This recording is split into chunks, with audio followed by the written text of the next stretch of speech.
Guys, I might be jumping the gun here, and yeah, I've been speculating a lot about Mona, but hear me out, I can literally see it in Joe's face. The way he felt early on with Flip, that's exactly how he feels about Mona right now. Let me break it down for y'all. Flip brought insane energy to the show. No one could deny that. But he and Joe started completely wrong. Joe was so frustrated that he had to put Flip on pause early on.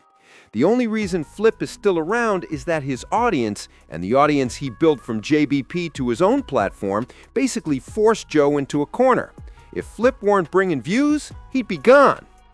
Earlier today on Patreon, they had a conversation about friendships. And honestly, Flip needs to hear that.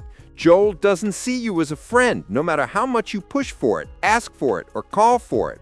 Pay attention to that. It's key. Anyway, I say this to say the same dynamic applies to Mona.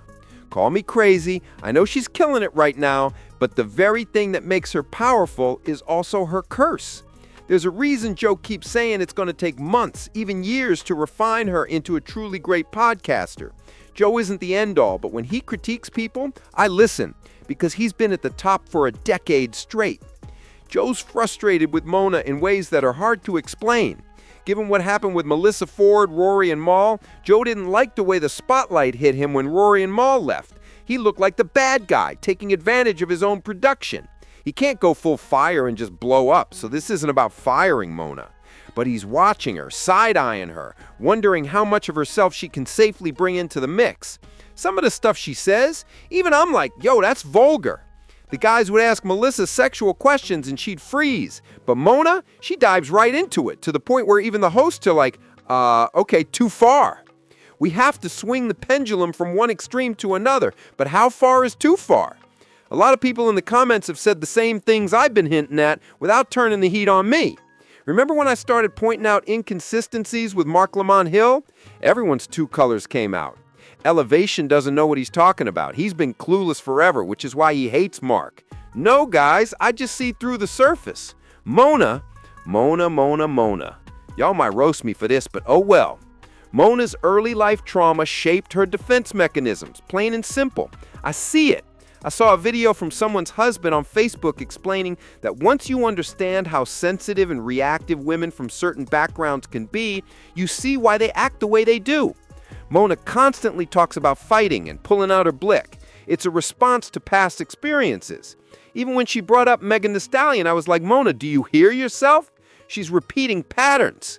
I've lived long enough to recognize trauma responses when I see them. That's exactly what Joe means when he talks about refinement. Mona, girl, you've made it. And how do I know I'm on point? Listen to Patreon today. She was genuinely thankful, and she even spoke about it on her own channels. Her reaction to the new house? Sheesh, go listen. It's genuine. Joe will give her the time to grow, but refinement will help her elevate even further. This isn't me hating on Mona or questioning why she is who she is. I get it. But Joe's frustrated, and he can't say it openly because A, she's already won over the audience, and B, she's gonna shift how people see Joe with women. So he's handling her with care, kid glove style, glass slippers and all. If I can see Mona's patterns, trust me, Joe absolutely sees them too. That's why he calls her a hood booger. It's her dynamic. She slipped once and said, this is just how I act, but Joe knows better. Why does Mona keep talking endlessly? It's not about her podcasting style, it's about her upbringing and how she was treated as a kid. If she can refine her trauma responses and dial back some of the ratchetness and vulgarities, not stop cussing but know the levels, she can fully thrive on this podcast. Once she masters that, this could be the best show ever and seriously boost everyone's pockets. Mona, I meant it when I slid in your DMs. You can become a multi-millionaire by sticking with Joe, but that means following his lead. And trust me, he has plenty to teach. As always, I want to hear what y'all